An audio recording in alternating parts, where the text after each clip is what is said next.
Ngayon po ay magluluto ako ng escabeche. Ito po, meron po akong piman, carrots, tamanegi, sibuyas, onion links, ginger, tsaka pickles, and garlic. Ito naman ang mga pansahog ko. Meron po akong ketchup, meron po akong toyo, oyster sauce, vinegar, sugar, at ang sabaw ng pickles na mango. Version ko po to. Isda, ipipirito ko na po siya. Ito na po, magigisa na ako ng ginger, ng bawang,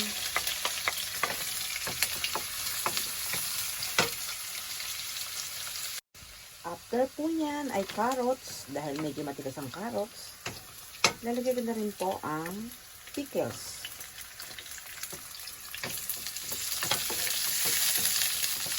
Mix lang po.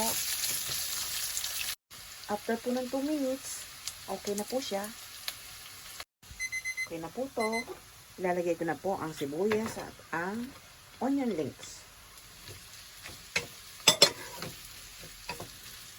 Lagyan ko din po siya ng semeji. Version ko po to.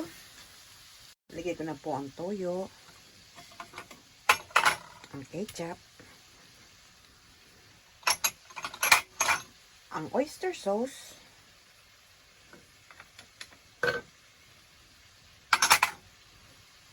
sabaw po ng pickles na mango. Lagay ko na rin po ang asukal at ang tubig.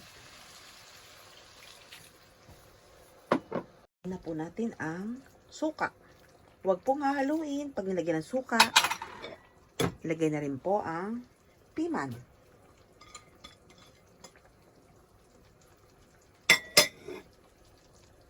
Lagyan po ng konting asin. Lagyan ko po palang paminta. Nakalimutan ko po. After po yan, nilagay na po ang isda. Aray ko. Isda. At konting mekos-mekos na lang po. Luto na po to. Finish na to. Thanks for watching po. My version of escabeche. Escabeche version. My Irma's version.